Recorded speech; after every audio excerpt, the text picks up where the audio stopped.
Bien, maestros, entonces ya vimos el porqué, para qué de este curso, que tiene que ver precisamente con esta situación de que nuestros alumnos no saben estudiar y nuestra obligación primaria es enseñarlos a estudiar. Pero para hablar de un tema de estudiar, vamos a hablar de estudiar, primero necesitamos saber de qué vamos a hablar. Y si vamos a hablar de estudiar, que es la palabra básica que vamos a estar utilizando durante todo el curso, tenemos que definir claramente qué es estudiar. Así que les voy a pedir que lean el 3 definiciones, ¿no?, para que tengan idea de qué vamos a hablar y lo vayan contestando sobre la marcha. ¿Ya no se los dieron? Ah, bueno. Entonces, pues no lo lean, ¿verdad? Vamos a ver esta palabra tan importante que es estudiar. ¿Qué significa la palabra estudiar? A ver, ¿quién me da una definición de estudiar? Para ustedes, ¿qué es estudiar? ¿Quién me dice?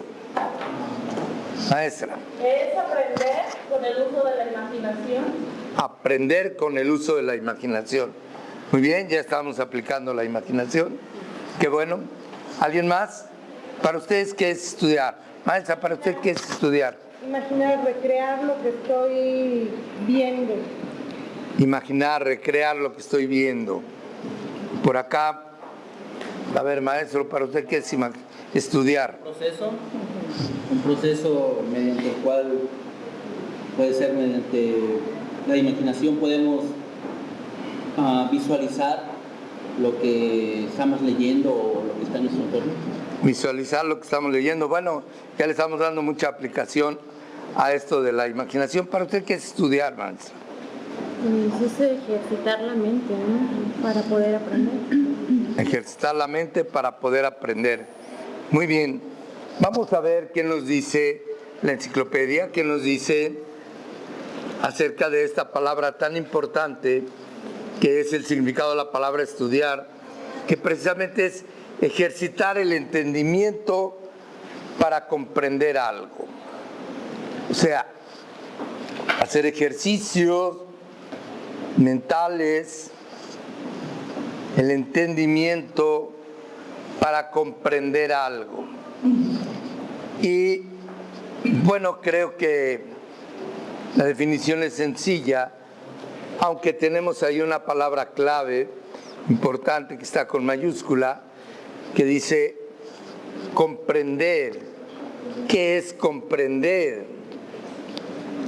Para poder entender la definición de estudiar, pues necesitamos entender qué es comprender para poder entender claramente nuestra definición, porque es ejercitar la mente, el entendimiento para comprender algo. ¿Pero qué es comprender? Y comprender, nos dice la enciclopedia Quillet, que es comprender, del latín comprendere, que es visualizar, ver claramente con la imaginación. Ver las cosas claramente con la imaginación. Entonces, si sustituimos el significado de comprender, lo sustituimos en nuestra definición original que tenemos, que estudiar entonces es ejercitar el entendimiento, ejercitar la mente para visualizar claramente. Eso es estudiar. Ejercitar el entendimiento para visualizar o ver claramente con la imaginación.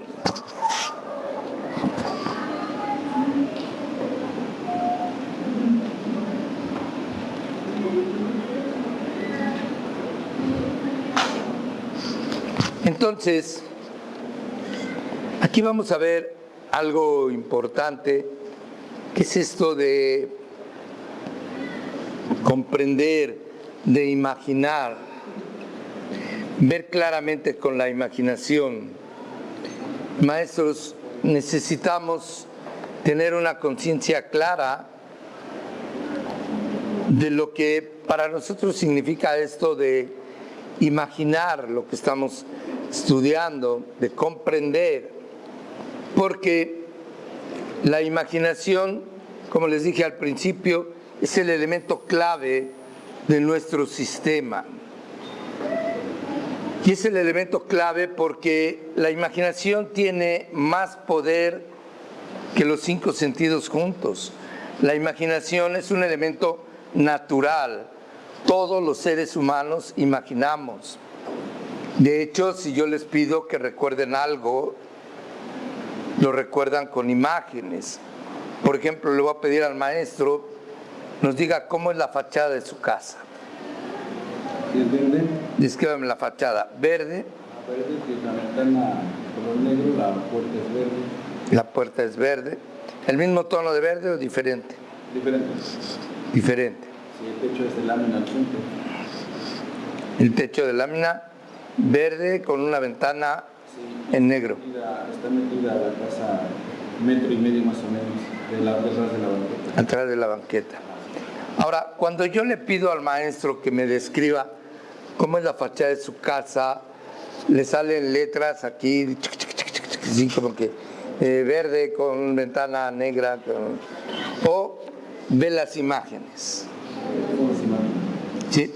Le está viendo la imagen para poder recordar algo, que es lo que utiliza nuestra mente, es imágenes.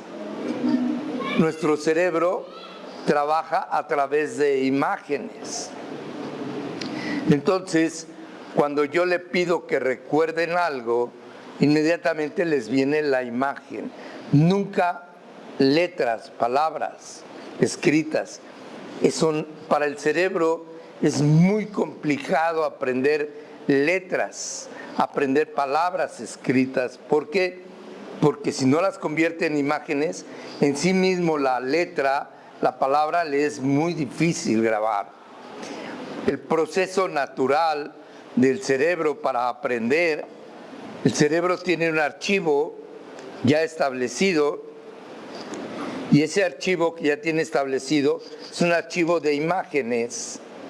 Y entonces, para el cerebro, cuando va para aprender, para conocer algo nuevo, lo que hace es sacar una imagen parecida, la más parecida a lo que estamos describiendo.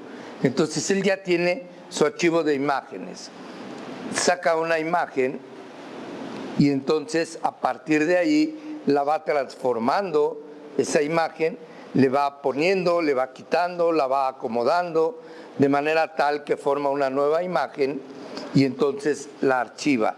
Es como aprende el cerebro, es el proceso natural para aprender. Entonces, por eso una persona entre más sabe, más aprende. ¿Por qué? Porque su archivo de imágenes es más grande. Hay más facilidad para sacar imágenes. Pero el proceso natural es sacar la imagen, transformarla y guardarla. Por eso cuando le decimos a alguien, mira, este pastel sabe como a chocolate con fresa y un poquito de vainilla. Entonces el cerebro ya tiene la imagen y entonces lo puede asociar y dice, ah, ya te entendí. De otra manera, no te entiendo, ¿sí? ¿Por qué? Porque tiene que sacar imágenes y transformar esa imagen, o cuando vamos a dar una referencia de un determinado lugar, es a base de imágenes. Tenemos que trabajar con imágenes. ¿Sí quedó? Entonces, ejercitar el entendimiento para visualizar o ver claramente con la imaginación, porque así aprende el cerebro. Por otro lado, la imaginación es el elemento que tiene más poder sobre nosotros. Con la imaginación podemos hacer maravillas, podemos crear lo más maravilloso, pero igual nos podemos destruir a través de la imaginación por el poder que tiene. Entonces, si ustedes en alguna ocasión, yo creo que a todos les ha pasado, que de repente están leyendo algo y están pensando en otra cosa. ¿Qué sucede cuando ustedes leen algo y están pensando en otra cosa? ¿Qué es lo que prevalece? ¿Lo que leen o lo que están imaginando? Lo que están imaginando. Entonces, eso es lo que prevalece, porque tiene más poder la imaginación, pero tiene más poder que los 5 sentidos juntos. Entonces, imagínense ustedes, por ejemplo, para ponerles un ejemplo, yo llego a casa, llego más o menos como como a las 9:45, para ver la telenovela de las Amazonas, ¿no? Ya se terminó ayer. Ya, ahora hacen telenovelas cortitas, ¿no? Entonces vamos a ver las Amazonas. Y llego a casa para ver las Amazonas y me preparo un sandwichito y pongo un vaso con leche, ¿verdad? Y me siento a ver la telenovela. Y entonces estoy sentado viendo la telenovela, pero comienzo a pensar, a imaginar lo que voy a hacer mañana. Tengo que ir a un determinado lugar, voy a ir a Liverpool, voy a ir a Plaza América, luego me voy a pasar a Plaza Ánimas y voy a pasar ahí a la Vancomer, y etcétera, etcétera, ¿verdad? Y estoy pensando lo que voy a hacer mañana. Llega un momento en que ya me terminé mi vaso con leche, mi sándwich, sigo viendo la telenovela, estoy oyendo, la estoy viendo. ¿Qué creen que prevalece? ¿Lo que estoy viendo, oyendo, palpando, gustando o lo que estoy imaginando? ¿Qué prevalece? Obviamente lo que va a prevalecer es lo que estoy imaginando. ¿Sí? Yo creo que a todos nos ha pasado, ¿no? Que a veces dice, me fui para otro lado, me perdí, ni siquiera oí lo que estaban diciendo. Yo creo que a todos nos ha pasado. Entonces, ¿qué tiene más poder? ¿La imaginación o los 5 sentidos juntos? La imaginación tiene más poder. Y esto es muy importante para un maestro. ¿Por qué? Porque yo como maestro, ¿qué es lo que necesito de mis alumnos? Que su imaginación esté conmigo. Si yo no tengo las técnicas, si yo no sé manejar lo adecuado para poder trabajar con la imaginación de mis alumnos, yo puedo tener a mi grupo y mis alumnos, puede ser que estén callados. Tengo por allá a Pedrito aquí sentado, callado, muy atento, viéndome a los ojos. Y de repente le digo, ¿qué acabo de decir? Ay, maestro, pues quién sabe, mire, yo andaba en Acapulco aquí con unas heces muy bien, ¿no? Entonces, ¿qué prevalece? La imaginación. Si yo, maestro, no sé de esto, si yo no tengo técnicas de manejo y control de la imaginación y no logro controlar la imaginación de mis alumnos se disparan, porque la imaginación es un elemento natural, siempre está presente, siempre está trabajando de día y de noche, inclusive de noche soñamos, estamos imaginando cosas raras a veces, pero siempre está trabajando, todo el tiempo está trabajando la imaginación. Entonces, o yo tengo la imaginación de mis alumnos a mi favor o la tengo en contra. Aquí no hay términos medios. Si el alumno está atento, concentrado, y cuando yo le digo a alguien concéntrate, le estoy diciendo pon tu imaginación allí, en ese punto, que no se mueva la imaginación, porque si la imaginación se mueve, si la imaginación se va a otro lado, ¿qué es lo que prevalece? Lo que estoy imaginando. Y todo lo demás se borra, se aniquila, ni oigo, ni veo, ni nada. Entonces un maestro, ¿con qué debe de trabajar con sus alumnos? Pues con la imaginación. Y si no hace que sus alumnos manejen la imaginación, sus alumnos se dispara, porque la imaginación está trabajando. Y por más que ustedes le digan, y por más que le rueguen, y por más que hagan lo que hagan, si la imaginación de sus alumnos está lejos, allá está el alumno, no está aquí con ustedes. Entonces, yo, maestro, tengo que trabajar siempre a favor de la imaginación de mis alumnos, ¿sí? Estarlos haciendo imaginar. Yo quisiera que ustedes recordaran, cuando fueron a la escuela, seguramente por lo menos tuvieron un maestro que les agradaba mucho la clase. Le decían, esa clase está padre, me gusta entrar con ese maestro. Traten de recordar a ese maestro o maestra a la que les gustaba mucho la clase. Y ahora recuerden cómo daba sus clases. E invariablemente van a caer en la cuenta que los hacía imaginar. ¿Por qué? Porque es la manera en que uno puede realmente aprender y hacer ameno el tiempo. Cuando la imaginación se está recreando, el tiempo no se siente. Pero cuando la imaginación anda en un lado, en otro, en otro, en otro, en otro, el tiempo pasa muy lento. Sentimos que no avanza el tiempo. Entonces, como maestros tenemos la necesidad de tener la imaginación como nuestra aliada, tener la imagen, la imaginación de nuestros alumnos aquí con nosotros. ¿Sí queda claro? Entonces, esto es estudiar precisamente. ¿Por qué? Porque estamos ejercitando el entendimiento para visualizar claramente. Porque estudiar tiene que ver directamente con la imaginación. Ahora, otra definición importante es: ¿a dónde van los chicos a estudiar? A la escuela. Los chicos vienen a la escuela a estudiar. ¿Ustedes dónde van a trabajar? ¿En la escuela? ¿Seguro? Ahora, ¿qué es una escuela? ¿El lugar donde se va a estudiar y aprender? El lugar donde se va a estudiar o aprender. ¿Qué más? ¿Quién me dice que es una escuela?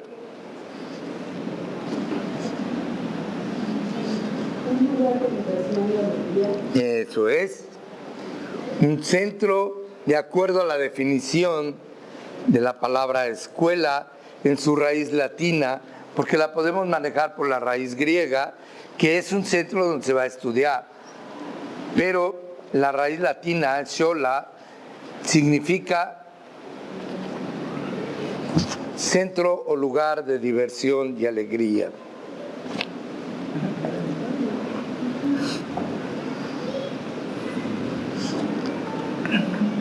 Centro o lugar de diversión y alegría.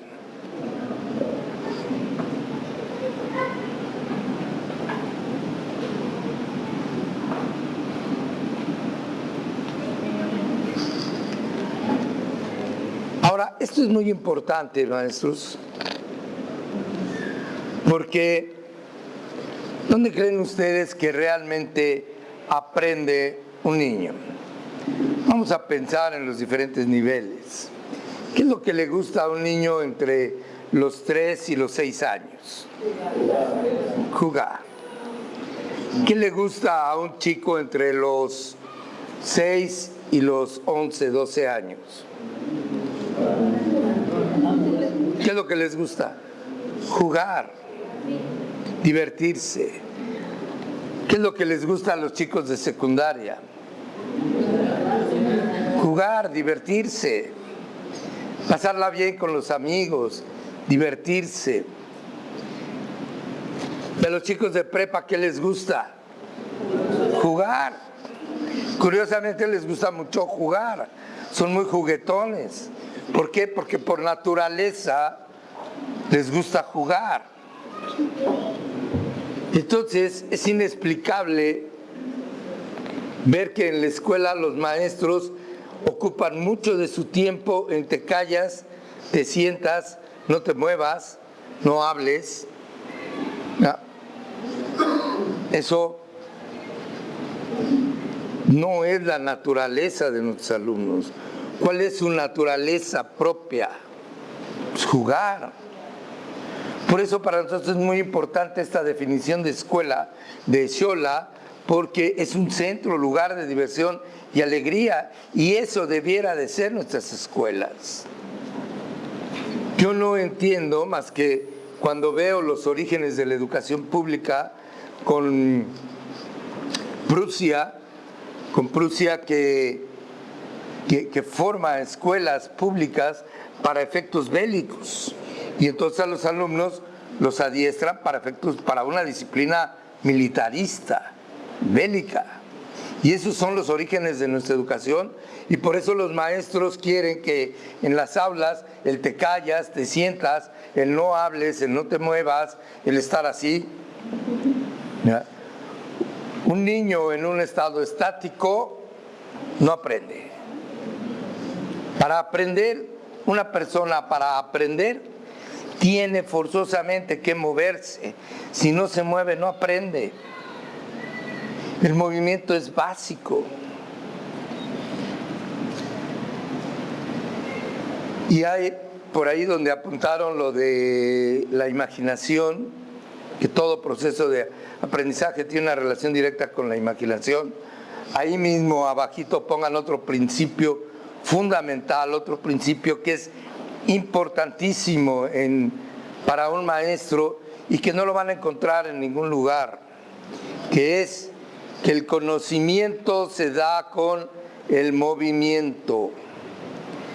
El conocimiento se da con el movimiento.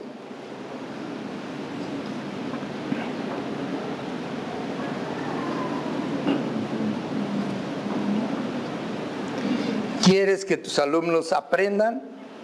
Muévelos.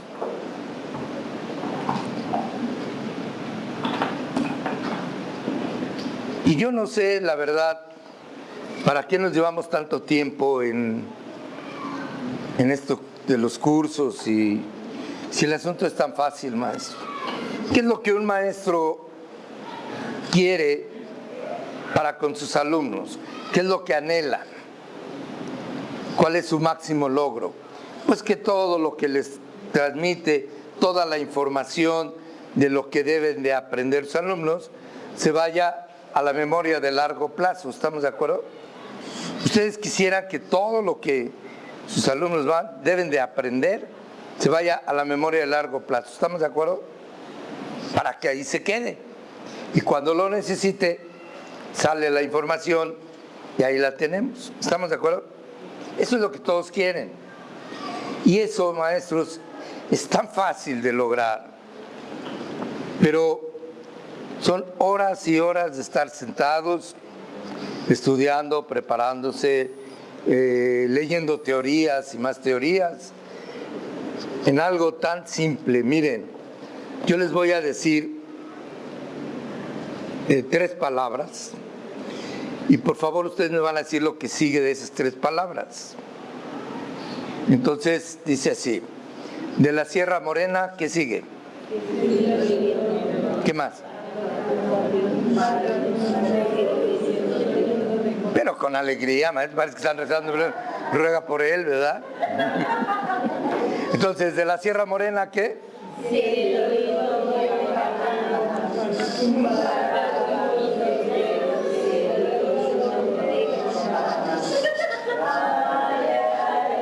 Muy bien. A ver, maestros, ¿se la saben la canción? ¿Cuándo se la aprendieron?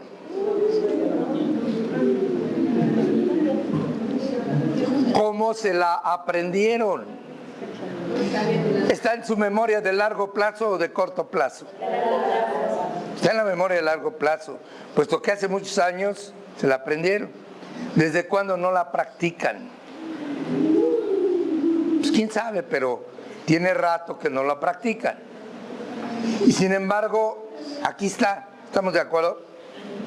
Está grabada en la memoria de largo plazo. ¿Qué es lo que un maestro quiere con la información que le da a sus alumnos? Pues que se vaya a la memoria de largo plazo. Ahora, ¿qué hicimos para aprendernos la canción?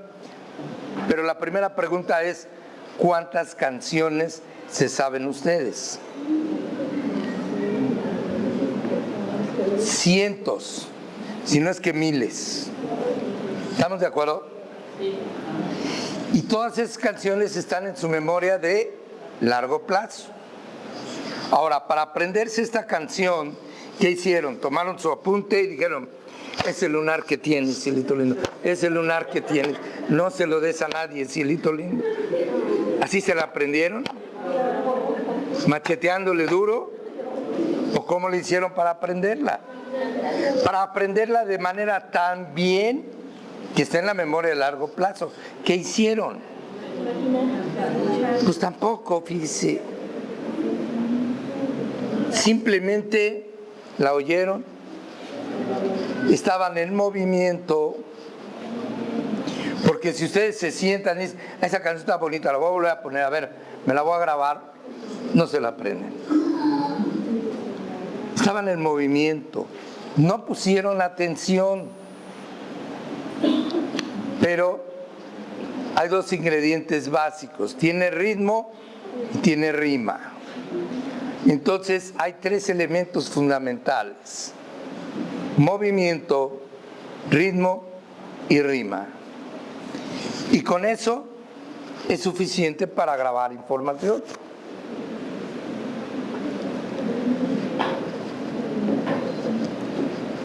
Y entonces yo pienso, ¿para qué tantas horas de curso si el asunto está fácil?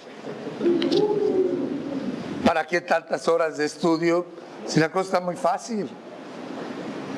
¿Quiere que sus alumnos aprendan algo? Muévanlos, canten, bailen, brinquen, jueguen. ¿No han visto con qué facilidad un niño se aprende las reglas del juego? Un juego, por muy complicado que sea, pero van a salir a jugar al patio, el maestro les explica, ¿o no, maestro Eder? Maestro que trabajan con los chicos en el patio, les explican y rápido ya la captaron. Y ya se lo aprendieron y dentro de un mes van a jugar a lo mismo. ¿Se acuerdan o no se acuerdan de las reglas? Pues ahí está, maestros. Así es de fácil aprender. Nos complicamos la vida, pero es muy fácil aprender. ¿Qué se necesita? Movimiento, ritmo, rima, alegría, felicidad. Por eso es muy importante esta definición: centro o lugar de diversión y alegría. ¿Por qué? Porque verdaderamente ¿dónde aprende un niño? Donde está, te sientas, te callas, si no te muevas, si no hablas. Y el niño así. A ver, dime, ¿cómo están ahorita al principio o más? Hace ratito todos, así como no queriendo voltear. Eso, maestros, no se da, no se aprende. Hay que desestresarse, ponerse ligeros, bailar, cantar. Ahorita que bailaron con Federico, pues qué padre, ¿no? La pasamos bien, nos divertimos. Y eso es lo importante, que sus alumnos realmente la pasen bien, que sus alumnos verdaderamente se diviertan, jueguen, disfruten. No entiendo quién dijo que un grupo debe estar dentro de 4 paredes y, como sucede en la mayoría de las escuelas, con unas ventanas hasta arriba, que para que no haya distractores y que todo callado y todo silencio, etcétera, etcétera. Ese es el sistema prusiano de educación. Nosotros tenemos un sistema muy diferente. Para nosotros es el movimiento, el juego, la risa, la diversión. Eso es lo que provoca que un niño verdaderamente aprenda. Hemos estado leyendo, algunos de ustedes tal vez les dieron, si no, pues por allá a sus directivos les dimos un libro que se llama Escuelas del siglo XXI, Escuelas inteligentes del siglo XXI, escuelas que hablan precisamente de aulas totalmente diferentes. ¿Usted lo leyó, maestra? ¿Sí? ¿Quién nos puede decir al respecto de lo que es la educación en los países del primer mundo educativo, del primer mundo económico, el primer mundo educativo? ¿Cómo son las escuelas, maestra? Pues habla de eso, de desarrollar en nuestros alumnos habilidades, manejar mucho lo que es la imaginación, los espacios libres, ventilados, con claridad. Con mucha luz. Así es. Sí. Y sin embargo, o sea, eso no está divorciado con la situación del orden, de la limpieza. El orden, la limpieza, claro. A veces creemos que esa libertad en el espacio, en el salón de clases, puede perder el orden o el control del grupo.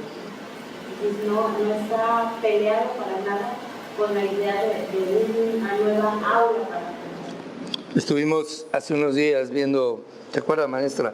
Estuvimos viendo algunas películas, unas diapositivas de aulas en Suecia, ¿sí? Aulas muy interesantes, pero curioso, maestros, no tienen bancas. En algunos tienen unas mesas por ahí de trabajo, pero los niños están sentados en el suelo, están sentados en cojines, no tienen los mesabancos, sus aulas, sus salones, el mayor de los espacios lo ocupan las bancas.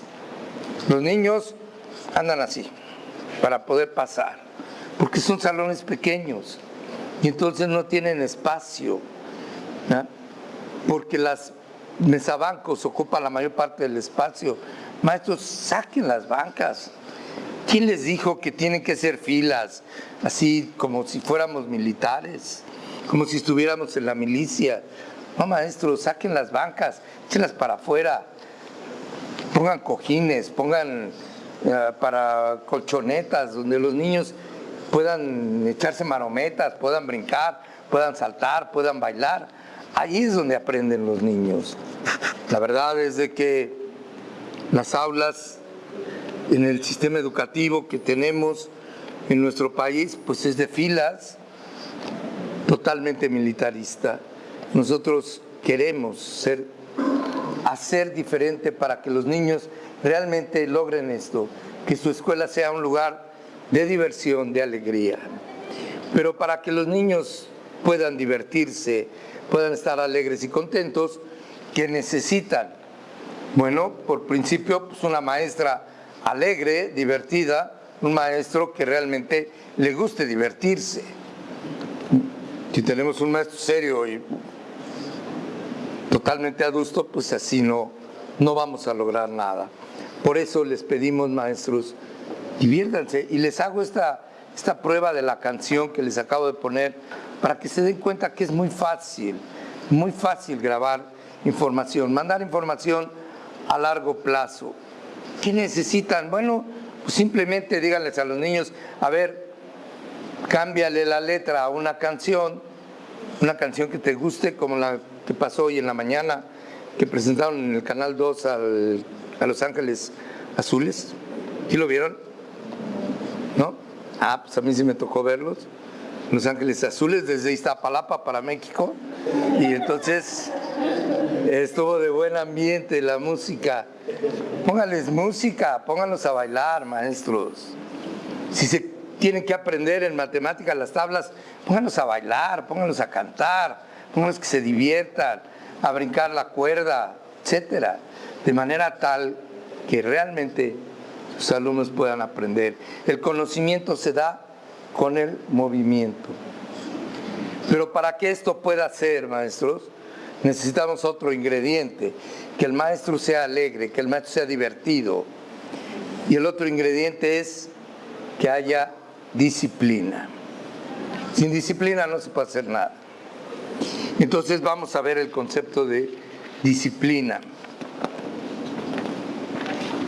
Y vamos a saltarnos, Berna, para ver disciplina. Vamos a ver el concepto de disciplina. Después vemos lo demás. Pero una palabra muy importante es la disciplina. Porque así podremos hacer nuestras aulas divertidas, alegres, de diversión, de alegría. Y para poder manejar la disciplina, maestros, lo único que necesitamos es ir al diccionario y ver el significado de la palabra disciplina. ¿Qué significa la palabra disciplina? Y disciplina, según la enciclopedia, dice que es la observancia de las leyes y ordenamientos de una institución.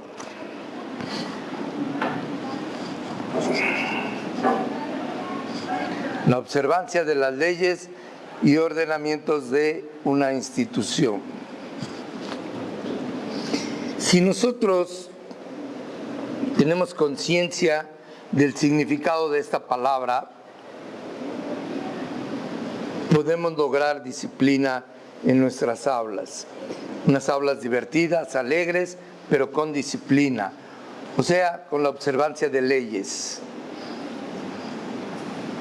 Aquí en nuestra definición tenemos una palabra clave, que es observancia. ¿Qué significa la palabra observancia? Y entonces vamos a ver en la enciclopedia qué significa la palabra observancia, y nos dice la enciclopedia que es cumplimiento estricto y puntual de lo que se manda ejecutar. Eso es observancia, el cumplimiento estricto y puntual de lo que se manda ejecutar. Por lo tanto, si sustituimos la palabra observancia por su significado, ¿cómo quedaría, maestros? Disciplina es el cumplimiento estricto y puntual de las leyes y ordenamientos de una institución. Fíjense bien, cumplimiento estricto y puntual.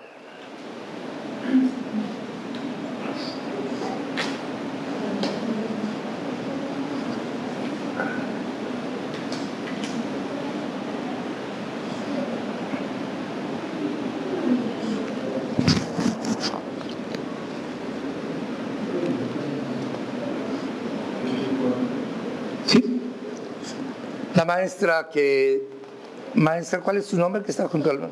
¿Zoila? ¿Zoila qué? ¿Soy la vaca del corral? Maestra Zoila, usted dice que trabajó en otra escuela. ¿En la escuela donde usted trabajó había reglamento escolar? Sí. ¿Alguien trabajó en otra escuela el año que terminó? Maestro, ¿había reglamento escolar? Sí. También. Maestro, del reglamento escolar de su escuela, dígame el artículo 9. Desconozco el artículo, pero sí sé más o menos. O usted dígame el artículo 9 de su reglamento escolar. No me acuerdo. Dicen esto, ¿usted sí se lo sabe? No se lo sabe. Fíjense, si nosotros vemos la definición de la palabra disciplina, ¿qué dice? Cumplimiento estricto y puntual. Estricto, la palabra estricto quiere decir estrecho, viene de la palabra estrecho, no hay para dónde hacerse. Estricto es que no hay para dónde salirse, para dónde hacerse. Eso es algo estricto, de estrecho. Si el maestro, si la maestra no se sabe el reglamento, ¿cómo le puede dar cumplimiento estricto y puntual? ¿Será posible? No es posible. ¿Por qué? Pues ¿cómo le voy a dar cumplimiento a algo que no conozco, que no sé? Entonces, para que haya cumplimiento estricto y puntual, ¿qué es lo primero que debe de suceder? Pues primero me lo tengo que saber yo para poder aplicarlo, porque si no, entonces, ¿cómo lo aplico? Ahora, si los maestros no se saben el reglamento de su escuela, ¿cómo manejan la disciplina? ¿Cómo le hacen para manejar la disciplina? Si no se saben el reglamento, si no saben qué es lo que está bien, qué es lo que está mal y cuáles son las consecuencias. Entonces resulta que como no lo conocen, cada quien aplica lo que se le da la gana, como se le da la gana, a la hora que se le da la gana. Y entonces, obvio, pues eso está mal, es anarquía, ¿no? Está mal, ¿por qué? Pues porque los chicos no saben a qué tirarle. ¿La familia es una institución? Sí. ¿En la familia debe haber reglas claras? Pues también. Pero ¿qué sucede? Que en las familias dicen, aquí hay reglas que cumplir. ¿Y cuáles son? Pues quién sabe, pero hay reglas que cumplir.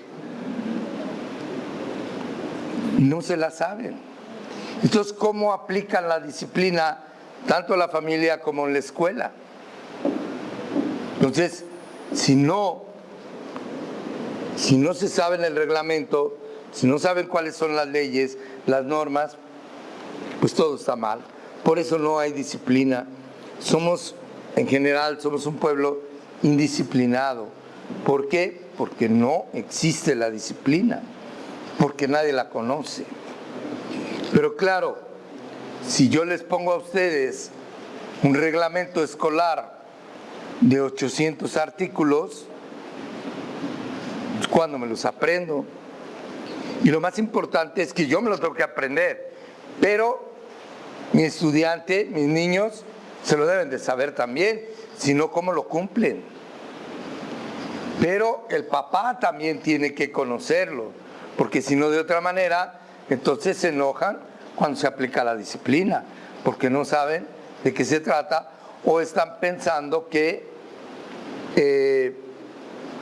el maestro nada más aplica lo que se le da la gana, cuando se le da la gana y como se le da la gana, y aplican castigos a diestra y siniestra.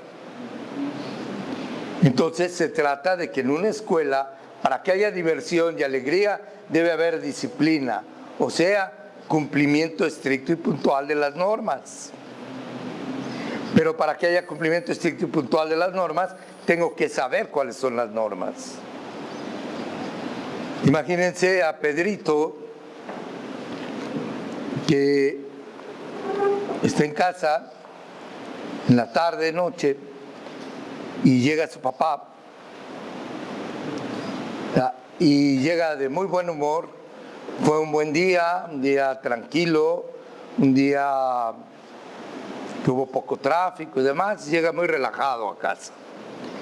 Y se sienta a ver la televisión, y Pedrito anda jugando por ahí, y de repente pasa por la mesa de centro, que está un vaso con agua, y ¡pum!, va a dar por allá el vaso con agua. Entonces el niño se queda así, pobrecitos niños, ¿no? Porque ahora sí, ya está mi papá.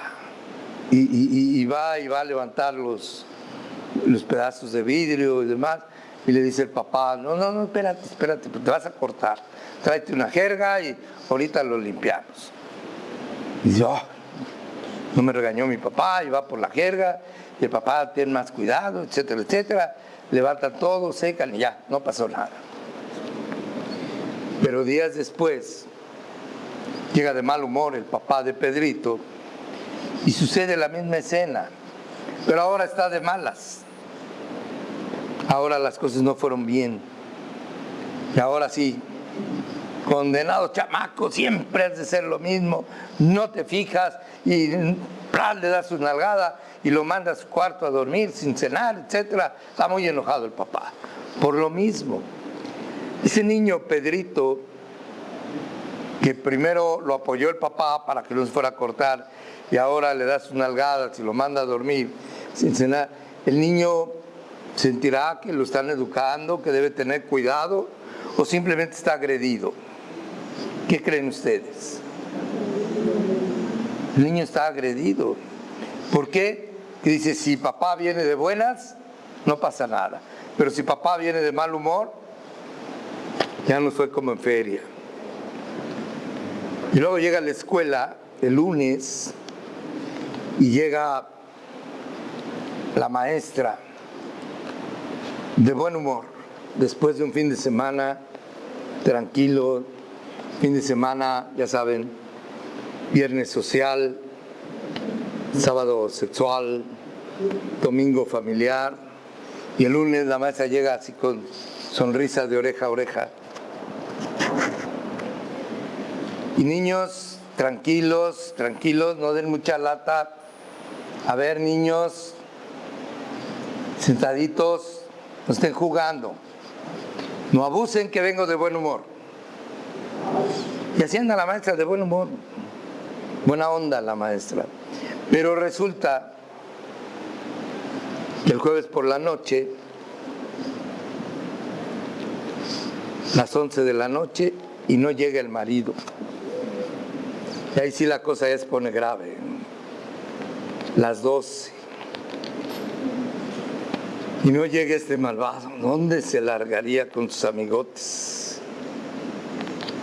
Las 2, 3 de la mañana, y va llegando como 3:30 de la mañana el marido, sin aliento alcohólico, y eso es muy grave, ¿verdad? Llegar a esa hora y sin aliento alcohólico, no, pues ya se perjudicó el asunto, ¿no? Hay que echarse un buche antes de entrar, de tequila o algo, tener por ahí una botellita que sea de alcohol, ¿no? Echarse un buchecito para que huela y hacerse el borrachito, pero llega en su juicio sin aliento alcohólico, 3:30 de la mañana, pues no, le va como en feria. Entonces, al otro día, el viernes, ahora sí la maestra no quiere ni el zumbido de una mosca. Viene de un humor negro.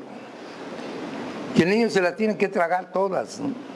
Y como eso lo saben los papás, por eso tenemos problemas cuando castigan a un niño, cuando le dan una sanción. El papá se enoja porque sabe que únicamente las sanciones, los castigos, se dan en función al estado de ánimo de los maestros. Y a veces no nada más del maestro, de la dirección. Tienen la costumbre de sacar al niño y llevarlo a la dirección como si la directora fuera el ogro. A veces sí, cuando viene de malas, porque el osito llegó tarde y viene de muy mal humor la maestra Caro, ¿verdad? Porque su esposo es muy buena gente, pero pues de vez en cuando se da sus saliditas, ¿verdad, maestra? No, no se sale, no se va. Lo tiene bien controlado, ¿verdad, maestra? Y entonces lo lleva con la dirección, y a la dirección de la escuela, ¿para qué? Como si fuera la bruja o fuera el ogro, la directora, ¿no? ¿Para qué? Para ver si ella puede apoyar o dar un castigo que sea más severo. Y el caso es de que todo depende de los estados de ánimo, de los maestros, de los directivos que se sienten muy acá, ¿verdad? Yo ya estoy de este lado y tú te amuelas. Todavía se ha de acordar el maestro cuando lo llevaban por allá arriba a la dirección. No, yo era impecable, maestro. Bien portado. Pues qué malo, maestro. Entonces, ¿por qué sucede esto? Pues porque no hay disciplina, maestros. Disciplina es cumplimiento estricto y puntual. ¿A los niños les gusta la disciplina? ¿A los jóvenes les gusta la disciplina? ¿No? ¿Ustedes creen que no? A ver, levante la mano, ¿quién cree que no?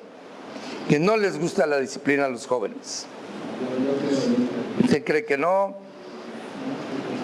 No les gusta la disciplina. La mayoría de ustedes cree que no les gusta la disciplina. Pero fíjense que sí. Ustedes vean a unos niños, veanlos jugar y díganme si aplican las reglas del juego o no. Claro que aplican las reglas del juego. Cualquier juego, cualquier deporte que practiquen, se saben las reglas y las aplican, ¿o no?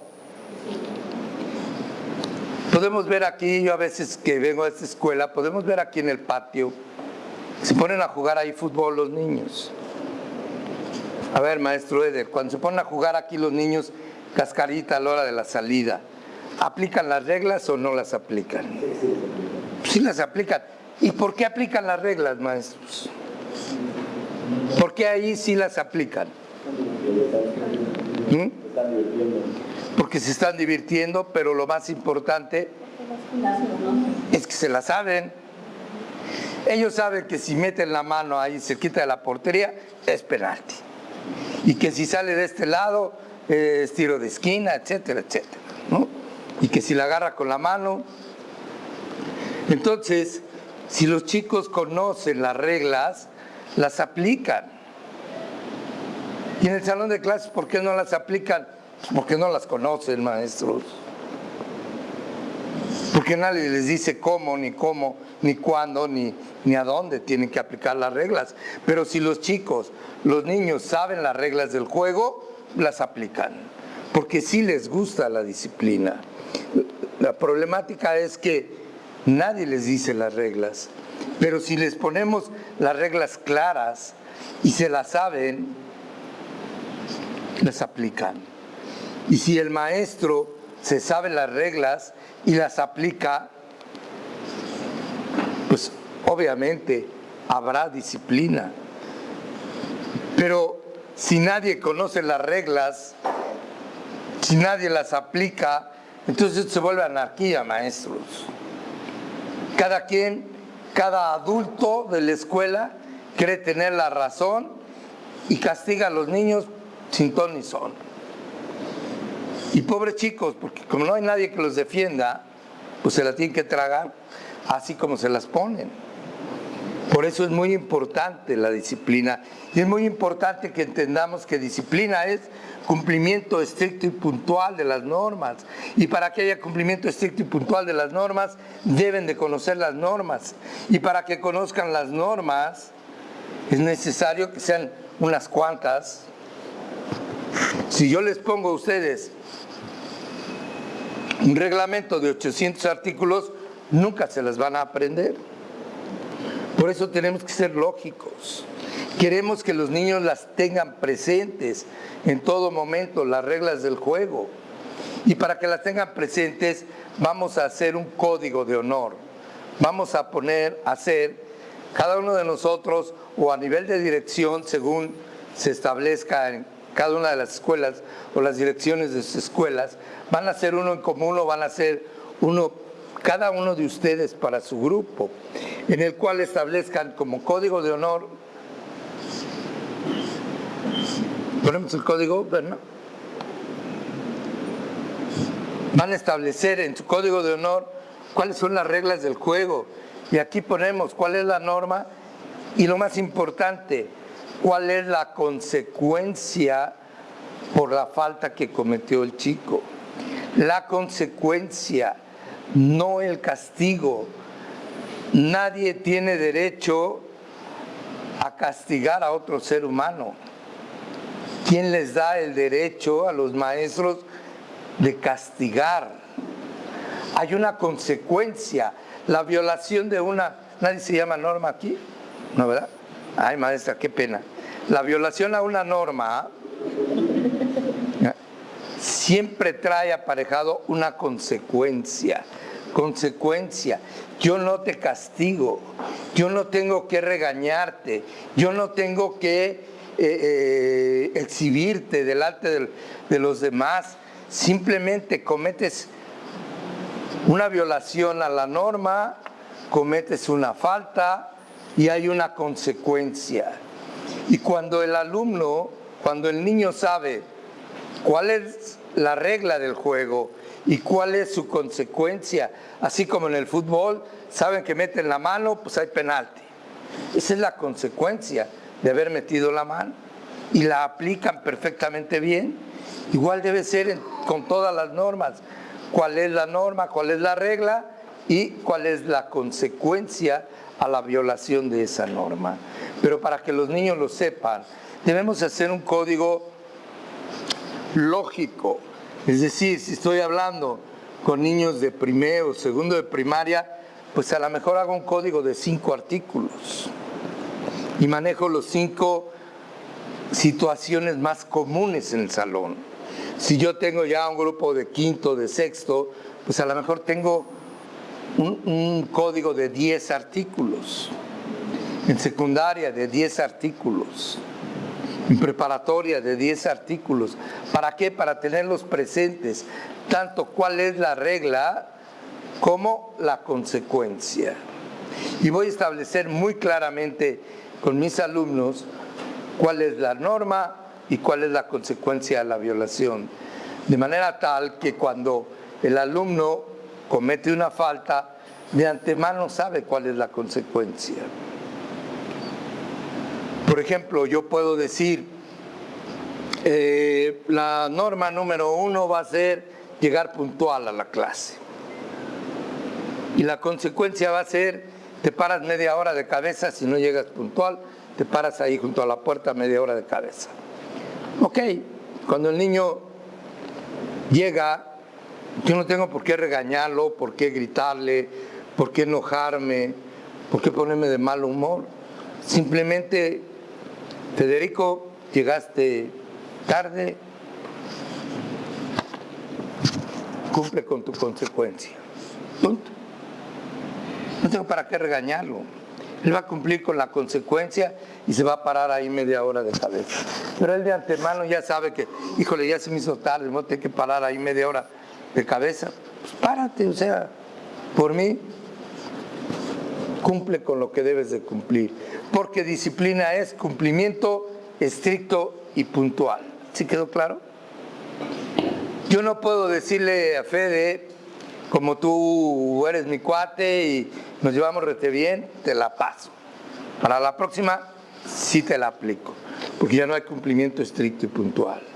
Pero cuando las normas son claras, cuando las normas las conoce el alumno, las conoce el maestro, pues yo nada más le digo, cumple con lo que debes de cumplir y eso es todo. ¿Sí quedó claro? Es muy sencillo, es muy fácil tener disciplina en una escuela, pero se necesita verdaderamente que los alumnos lo conozcan y que los padres lo conozcan para no tener problemas. Si un padre viene a reclamar, decirle, señor, llegó tarde, por eso tuvo que parar ahí de cabeza. Esa es la consecuencia que acordamos aquí en el grupo. Él simplemente está cumpliendo con la consecuencia. Yo no lo castigué, la escuela no lo castigó, simplemente él tiene que cumplir con la consecuencia a la violación de la norma. Es muy diferente a cuando aplicamos cada quien a nuestro criterio, aplicamos castigos. Porque entonces el papá sí tiene el derecho de venir a reclamar. De otra manera, ¿en base a qué reclama el papá? Imagínense ustedes que yo llevo a mi hijo a jugar fútbol, ¿no?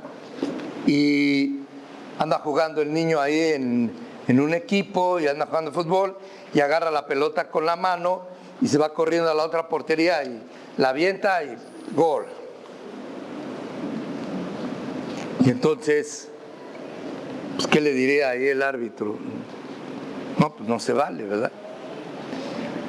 ¿Ustedes creen que el papá de ese niño que agarró la pelota y la metió con la mano, fue corriendo con la pelota en la mano y la metió a la otra portería, ustedes creen que el papá va a ir a decirle al árbitro, mire, señor árbitro, pásesela por esta, ¿no? Es la primera vez que lo hace. ¿Ustedes creen que va a hacer eso el papá? Pues no, ¿por qué? Pues porque conoce también el reglamento. El papá va a decir, no, mi hijo, pues es que así no va, ¿verdad? ¿Por qué? Porque conoce el reglamento. Lo mismo sucede cuando el papá está enterado qué es lo que va a pasar, cuando el papá sabe, conoce el código de honor, pues el papá no va a venir a reclamar. Oye, papá, es que me tuve que parar media hora ahí de cabeza junto a la puerta. Pues sí, mi hijo, ¿para qué llegas tarde? Entonces, el papá lo sabe, no va a reclamar, no va a hacer el ridículo de reclamar. Pero claro, si yo cada vez que llega tarde un niño le pongo un castigo, le pongo otro, ¿cuántas veces oímos a maestros que dicen, ya no sé qué hacer con este, ya le puse todos los castigos habidos y por haber y no entiende? Pues sí, pues ya le pusiste todos los castigos, no asocia un hecho con una consecuencia. Necesitamos que asocie un hecho con una consecuencia. ¿Sí queda claro? Para que en una escuela haya diversión y alegría, necesitamos que haya disciplina, pero una verdadera disciplina y cumplimiento estricto y puntual de lo establecido. Ahora me dirán ustedes, pero señor Silva, con 5 artículos o 10 artículos, pues no podemos abarcar el todo. Va a haber cosas que no estén en el ¿qué hago, no? Voy a tener que aplicar mi criterio, aplicar en lo que no está en el código de honor. Entonces, ¿qué hago si no está en el código de honor? Entonces, esto es muy importante. Lo que tenemos que hacer es tener una libreta de acuerdos. ¿Sí? Una libreta de acuerdos. Lo que no esté en el código lo vamos a manejar a través de la libreta de acuerdos. Y la libreta de acuerdos va a funcionar de la siguiente manera.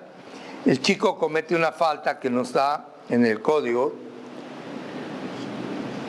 y entonces el paso número 1 es que le voy a explicar detenidamente por qué está mal lo que hizo. No importa que sea obvio que él debe de saber que está mal, porque a veces lo que es obvio para mí no es obvio para los demás. Entonces, siempre voy a partir de la base de que no sabe, el alumno no sabe que estuvo mal, y le voy a explicar detenidamente por qué está mal lo que hizo. Es decir, este hecho está mal por estas y estas y estas razones. Y vamos a llegar a un acuerdo. Si tú reincides en cometer esta falta, va a haber una consecuencia. ¿Cuál crees tú que sea lo conveniente? Y vamos a ponernos de acuerdo, por eso se llama libreta de acuerdos, vamos a ponernos de acuerdo cuál es la consecuencia. Y todo esto, tanto la falta como la consecuencia, la vamos a escribir. Después de haberle explicado, ponemos ahí, se le explicó detenidamente por qué está mal lo que hizo. Y cuál va a ser la consecuencia si él reincide.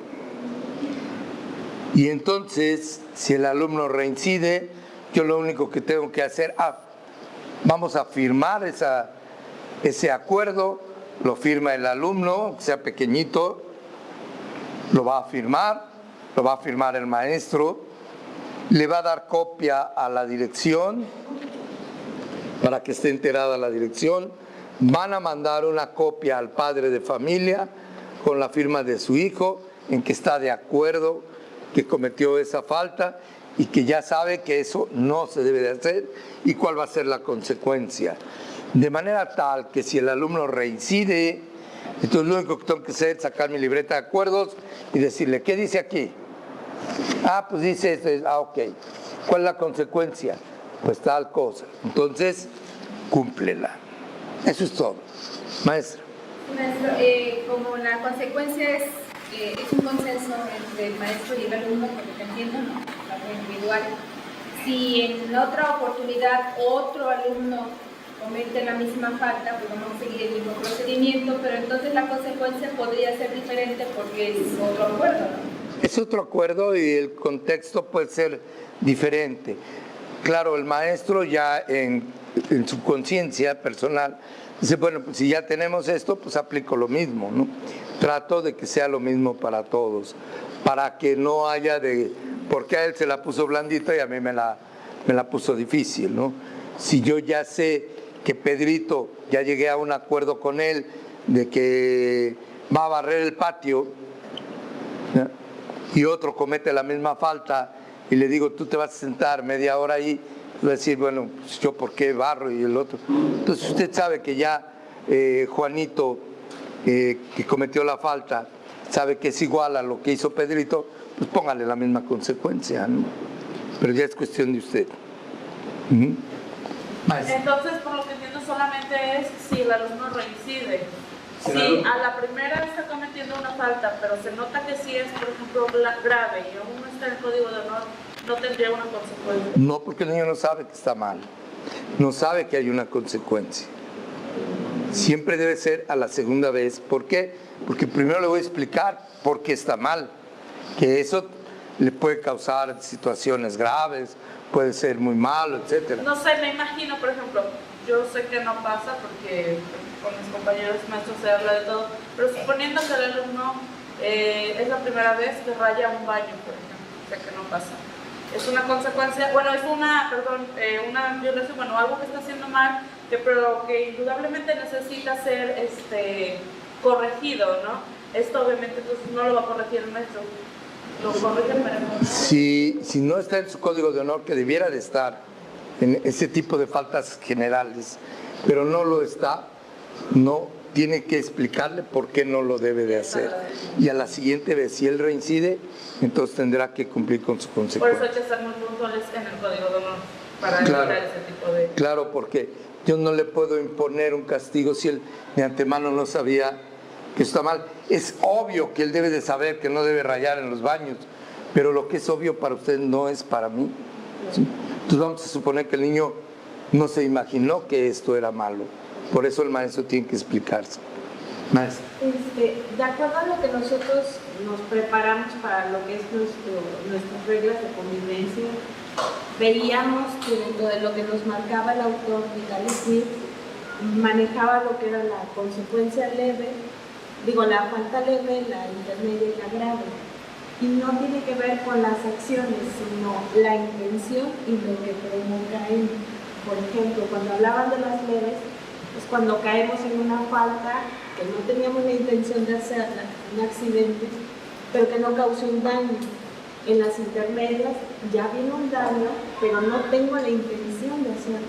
Y cuando hablamos de lo grave, es cuando entonces tenemos la intención y ocasionamos un daño. Entonces, nosotros así es como tenemos estructurado nuestro reglamento, en el sentido de partir de estos tres principios y a partir de ahí ver las consecuencias a cada una de esas acciones. Pero sí, vamos a partir de la base que el niño no sabe. Y entonces, para la siguiente vez, entonces se aplica. Ahora, ya aplicamos una consecuencia. Y ahora le decimos, a ver qué dice aquí, firmamos un nuevo acuerdo. Desde el primer acuerdo yo puedo decirle, si reincides 2 veces en esto, puede ser expulsión, por ejemplo, ¿no? Una segunda vez, volvemos a platicar, hay una consecuencia y la cumples. Entonces, vamos a ir utilizando el cuaderno de acuerdos para ir anotando ahí con los alumnos, ir haciendo los acuerdos para que la disciplina sea. Lo único que les pedimos es que haya cumplimiento estricto y puntual. Si yo le digo al alumno, esto va a pasar, eso va a pasar, llueve o truene. Ahí no hay de otra. Y por eso queremos que tenga una copia la dirección y una copia el papá, para que sepa que ya se le explicó detenidamente, se le dijo, pero que a la reincidencia tendrá una consecuencia. ¿Sí?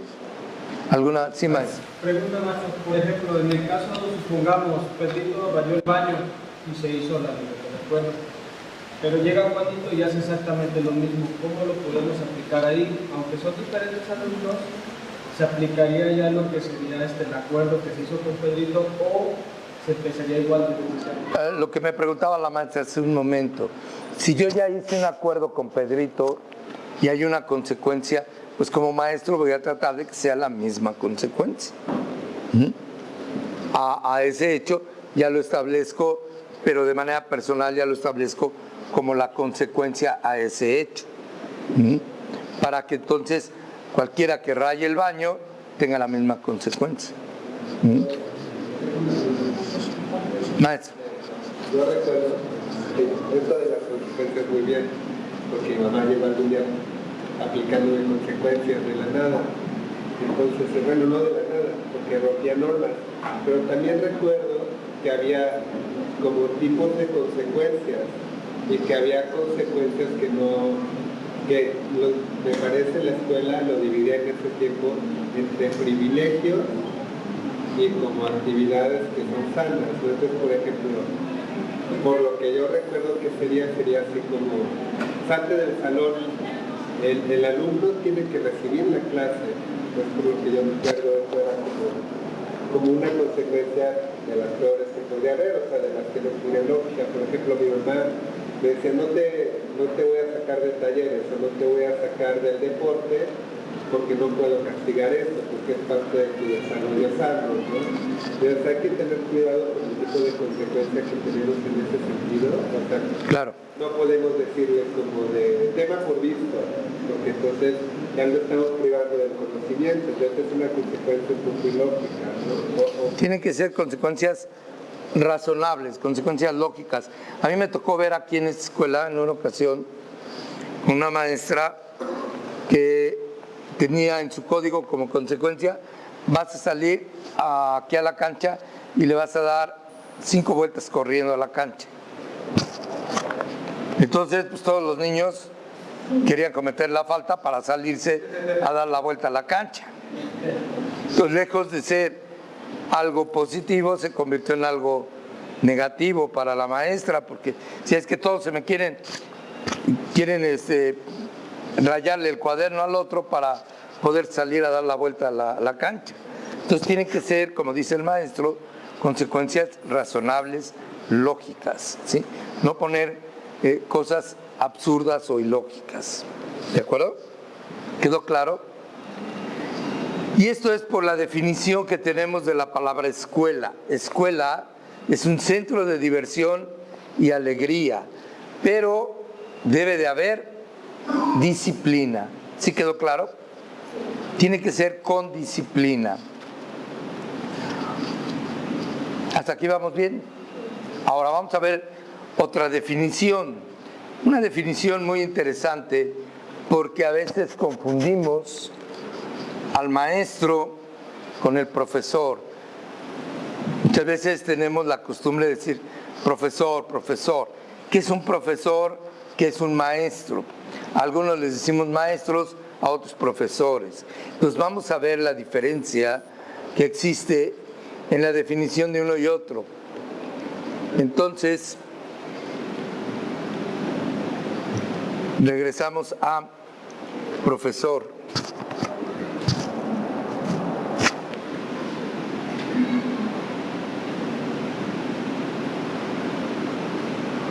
¿Qué es un profesor? Dice la enciclopedia que profesor es el que hace profesión de algo, el que tiene el oficio de enseñar. Ese es un profesor, el que tiene el oficio de enseñar. Entonces será muy interesante que investiguemos qué es enseñar, para saber qué es lo que hace el profesor. Y nos dice la enciclopedia que enseñar es mostrar, poner algo delante de alguien para que lo vea.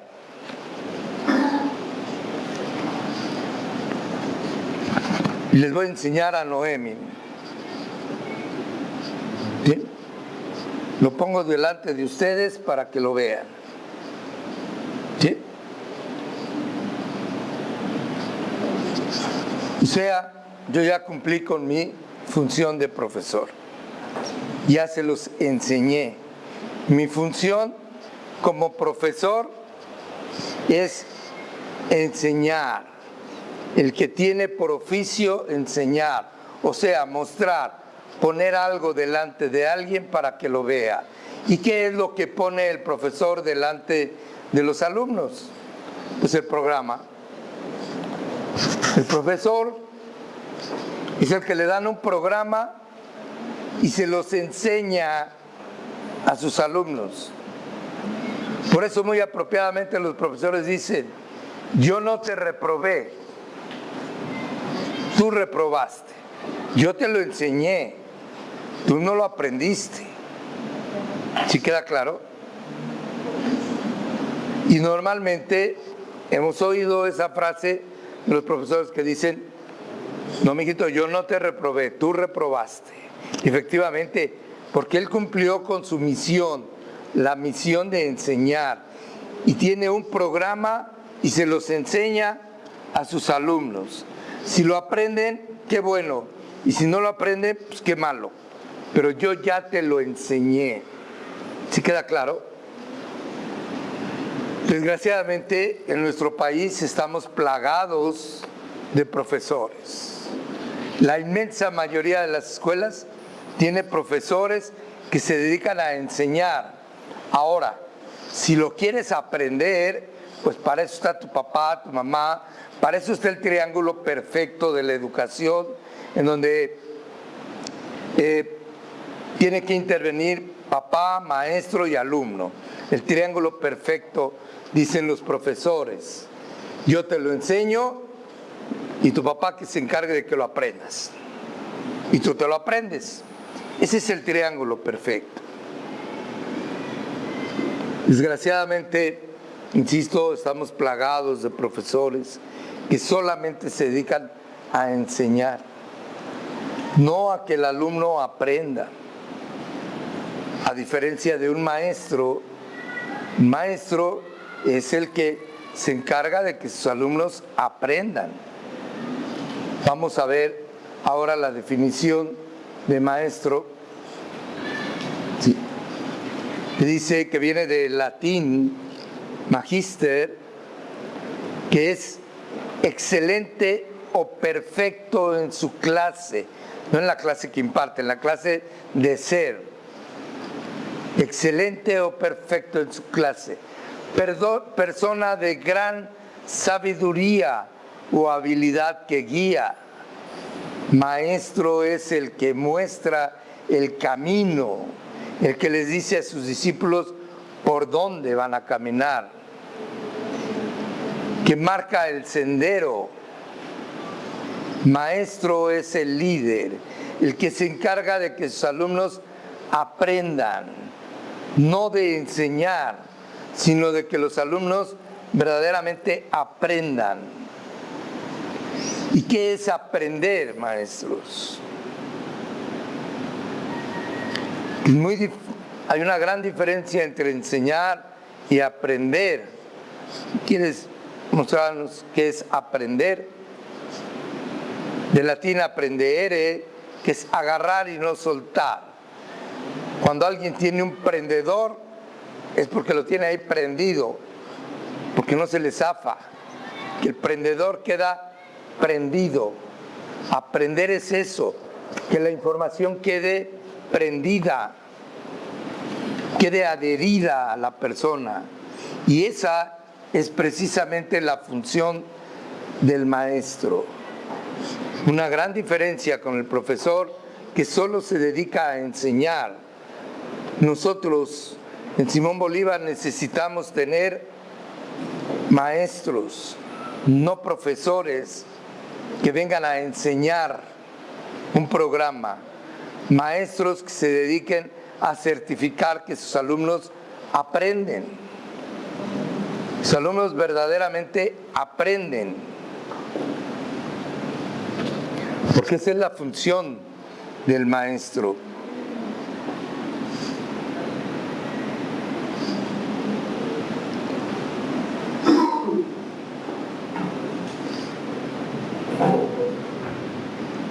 Para muchas personas, para muchos maestros o profesores más bien, ahora vamos a hacer la distinción entre maestro y profesor. Para muchos profesores, la idea del triángulo perfecto pues es muy cómoda. Es muy cómoda esa idea porque pues si el papá no apoya, ¿y qué es lo que decimos cuando el alumno no aprende? Es que el papá no apoya. Es que tenemos el problema de los padres que son muy descuidados, no apoyan.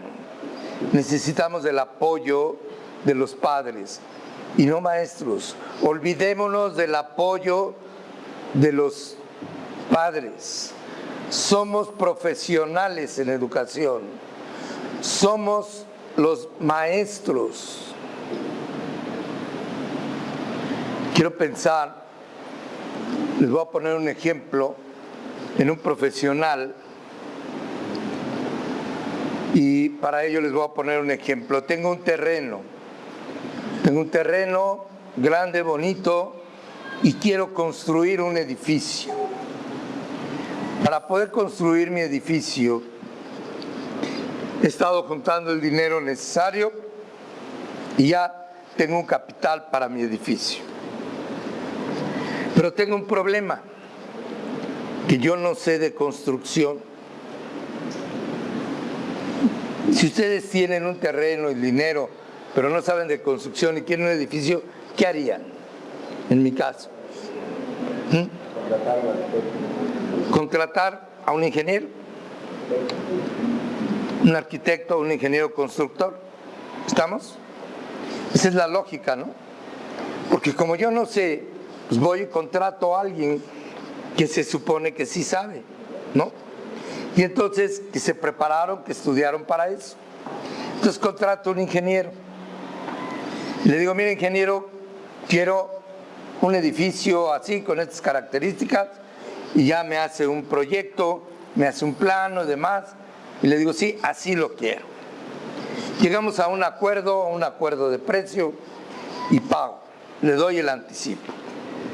Y entonces ya tiene el dinero, llega el ingeniero al terreno con su equipo de trabajo, con sus albañiles, sus palas, sus picos, todo lo necesario. Entonces llega el ingeniero y comienza a hacer las cepas para poner la cimentación. Entonces, cuando está haciendo el hoyo para la cimentación, se encuentra que hay una roca grande, muy grande, una roca allí que no se veía a simple vista, pero la roca allí está adentro. Y entonces me habla el ingeniero y me dice, oiga señor, venga usted para acá. Dígame ingeniero, mire yo sí le hago su edificio, pero tengo que hacer la cimentación y ahí hay una piedrota, está muy grandota. Ahí a ver usted cómo le hace para sacarla, porque está muy grande. Y entonces el ingeniero quiere que yo saque la piedra, la roca. ¿Qué le dirían ustedes al ingeniero?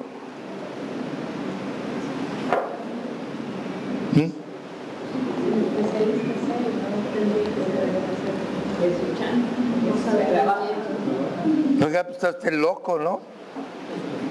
Pues para eso le pago, ¿no? ¿El que tiene que sacar la roca soy yo o es el ingeniero? ¿Quién se preparó? ¿Quién estudió? Pues el ingeniero, ¿no? Pero que en la escuela no le enseñaron a sacar rocas, pues ese no es mi problema. Investiga, busca, haz lo que tengas que hacer, pero a mí me haces mi edificio. En eso quedamos, ¿o no? Y él tendrá que, si la tiene que dinamitar o la tiene que sacar con un trascabo, qué sé yo, qué tenga que hacer. Pero ese es problema del ingeniero, no es mi problema. Esto mismo sucede en educación, maestros. Qué simpático es que yo soy el profesional en educación, pero no puedo. Es muy simpático ver a la maestra Caro allá afuera gritando ahí en la carretera, tráiganme a sus niños, miren, vengan aquí, somos la mejor escuela, Simón Bolívar, somos los más chichos para educar niños y somos los mejores y quién sabe qué, y andamos por ahí grite y grite con la maestra Carla, ¿no? En Jico, tráiganme a sus niños para acá. Y entonces papá que está preocupado porque su hijo tenga una buena educación, se prepare bien, papá escucha y dice, pues yo voy a llevar a mi hijo ahí. Se ve que sí saben en esa escuela. Y entonces saca sus centavitos y paga para que le preparen bien a su hijo. Y ya que se inscribió, que firmó la tarjeta de inscripción y todo, y ya pagó las 2, 3 colegiaturas, le hablamos. Venga usted para acá, mire, yo sí soy muy chicho para esto de educar, pero con su hijo sí no puedo. Vaya a ver usted cómo le hace. Y luego cuando nos dicen, bueno, ¿y por qué no salió bien? Pues papá no apoya, no ayuda. ¿Quién es el profesional en educación? ¿El papá o el maestro? Entonces, ¿para qué quieren ayuda? ¿Que no somos profesionales en educación? ¿Que no nos preparamos? ¿Que no es nuestra obligación sacar la piedra de allí? Pero que está muy metida, que está muy... ¿Sabes qué? Pues ese es tu problema. Yo por eso te contraté, porque tú tienes que sacar la piedra, no yo como cliente. Y en las escuelas es muy curioso, y ya que está inscrito el niño, ahora quiero que el papá se haga cargo de ver cómo arregla los asuntos de su hijo. Y si no coopera, si no colabora, entonces me quejo de que no hay apoyo. ¿Para qué quieres apoyo? Si los profesionales en educación somos nosotros, no los papás. Los papás no estudiaron para eso. Y aunque los papás fueran maestros, para eso están pagando. Y no porque seamos una escuela privada y el papá físicamente pague. En una escuela pública es lo mismo. Nosotros a través de nuestros impuestos estamos pagándole al maestro que es profesional en educación para que él haga el trabajo que debe de hacer y no que se lo endose al papá como que la obligación es del papá. Pero dicen, bueno, pero es que la familia tiene que educar al niño y nosotros transmitirle conocimientos. Sí, nada más que hoy nos enfrentamos a algo muy importante, maestros, que los niños de hoy en día son niños desmadrados. Y son niños desmadrados porque ya no tienen mamá. Ya no tienen mamá porque mamá tiene que trabajar, porque mamá tiene que venir a un curso, ¿verdad? Porque mamá tiene que estar aquí todo el día y no me da permiso de no venir, ¿verdad? Mamá tiene que trabajar, entonces, porque queremos que las mamás de otros lados sí tengan el tiempo de estar ahí con sus niños. Y esto se los digo también porque no estén citando a los papás a cada rato, pobres mamás, ¿no? Que fíjense que Pedrito no entra si no viene con su mamá. Y ahí la pobre mamá tiene que estar pidiendo permiso en el trabajo para poder ir a que le den la queja del niño porque la maestra no puede con el niño. Pues, ¿de qué se trata esto? Cuando yo les digo que hay una gran roca y que le digo al ingeniero, pues usted hágale como usted sabrá qué va a hacer, que no es lo mismo con nosotros. Y decimos, no, pues al ingeniero le toca sacar la piedra, pues para eso se le paga, para eso estudió, para eso se preparó. Y nosotros como maestros, ¿qué? ¿No somos profesionales en educación? ¿O no nos preparamos para eso? ¿O nomás fuimos a la escuela porque está bonito y se acabó y ahora el papá se haga cargo de que el niño aprenda? Si somos profesores, sí, porque mi misión es enseñar. Pero si soy maestro, entonces soy profesional en educación y me debo de comportar como un profesional en educación. ¿Sí queda claro? Hay una gran diferencia entre un maestro y un profesor. Y finalmente, entre los términos que vamos a estar... ¿Hasta aquí vamos bien? Los términos que vamos a utilizar, la palabra educar. Somos educadores. ¿Aquí hay alguna educadora? ¿No, verdad? ¿De kinder no hay nadie? No. De kinder. Es educadora. Y es educadora porque se dedica a educar. ¿Sí? ¿Y qué es educar? Guiar. Orientar. A ver, ¿qué es educar, maestro? Porque a nosotros nos toca esta parte de educar. Somos educadores. Y la definición de la palabra educar es muy bella. Educar, que es la misión del maestro, que es la misión de Simón Bolívar. Educar, que es darle forma, formar o instruir a una persona. Es darle forma a un ser humano, tanto en lo intelectual como en lo moral, como en lo cognitivo. Es darle la forma a ese ser humano en esos tres aspectos, tanto en la parte intelectual, en el intelecto, como en lo moral, como en lo cognitivo. Y esa es la misión del maestro, educar.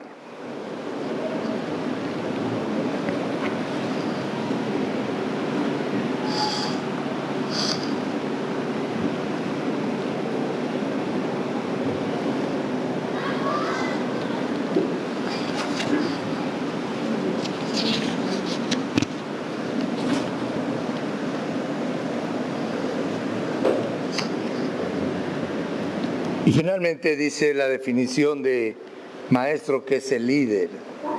El líder. ¿Qué es un líder? Líder es la persona a la que se le tiene tanta fe y confianza que sus congéneres están dispuestos a seguirle. Ese es un líder. Persona a la que se le tiene tanta fe y confianza.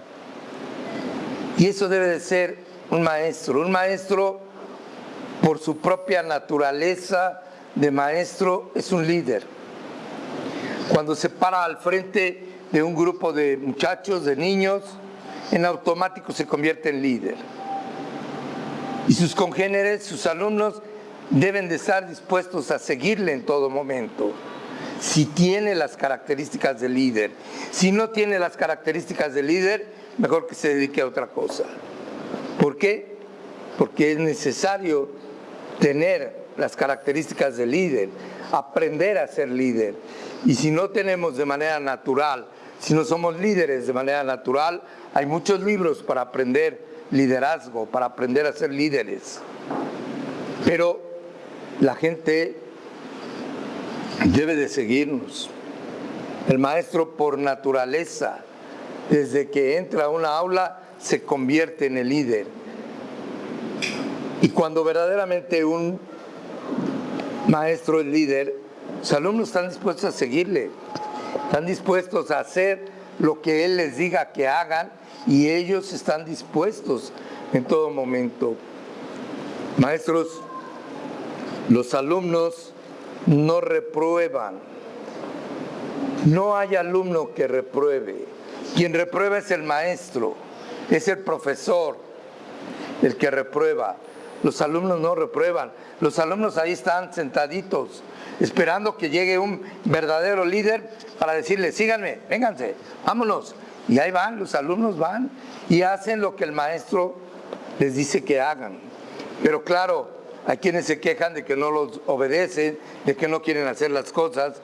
Pues claro, si no tienes características, si no tienes técnicas de líder, pues es obvio que no te sigan. Entonces aprende a ser líder. Imagínense ustedes en una manada de lobos, que llega el lobo líder y les dice a toda la manada: síganme, vénganse. Y ahí van. Y a donde va el líder, ahí van todos. Todos lo siguen. Si los lleva a un buen lugar, qué bueno. Si los lleva al matadero, igual. Ellos lo siguen. Imagínense en una manada de lobos que llega el lobo líder y les dice: vénganse, síganme, vámonos. Vénganse. Vámonos, vénganse. Pues es que no quieren. Ya les dije, pero no quieren. ¿Ustedes qué creen que le pasaría a ese lobo líder? Que no lo quieren obedecer, que no quieren hacer lo que él les dice que hagan. Pues simplemente no sería el líder. Simplemente lo echan para afuera. Y lo echan para afuera de la manada. ¿Sabes qué? Tú no sirves como líder. Entonces, si ustedes no sirven como líderes, dedíquense a otra cosa. Porque un maestro es líder por naturaleza. Y debe de ser líder por naturaleza. El liderazgo es básico. Cuando leo la definición de maestro, me acuerdo del gran maestro. ¿Quién fue el gran maestro?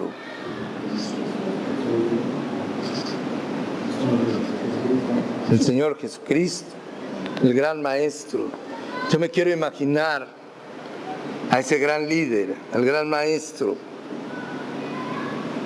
dando el sermón del monte. Y, mira, Pedro, sácame a estos, nomás están dando lata, no ponen atención de plano. ¿No? ¿Ustedes creen que le iba a hacer así? Y miren que tenía un grupo numeroso y todos atentos ahí con él. ¿Por qué? Porque era el gran líder, el gran maestro. Y hablando del gran maestro, ¿cómo enseñaba? ¿Cuál era su didáctica de este gran maestro? Al aire libre. Usaba ilustraciones adecuadas a las personas. Todos hablamos de lo que ellos estaban familiarizados. Y los hacía imaginar. El reino de los cielos es parecido a un hombre que andaba en el campo y sembrando, etcétera, etcétera. Lo que ellos podían imaginar. ¿Cuál era su didáctica de este gran maestro? La imaginación. Ustedes ven, todas sus enseñanzas estuvieron encaminadas a la imaginación. Y por eso fue considerado el gran maestro. Entonces simplemente imitemos su trabajo, imitemos su liderazgo y podremos hacer maravillas con nuestro trabajo. ¿Sí quedó claro? Somos líderes por naturaleza porque al entrar a un grupo, ahí están un cierto número de congéneres dispuestos a seguirles. ¿Sí? ¿Quedó claro? Bien. Vamos a dejarlos que descansen otros 10 minutitos para que se coman unos pepinos que se ven ricos desde aquí. Y desde hace rato nos están haciendo ojitos.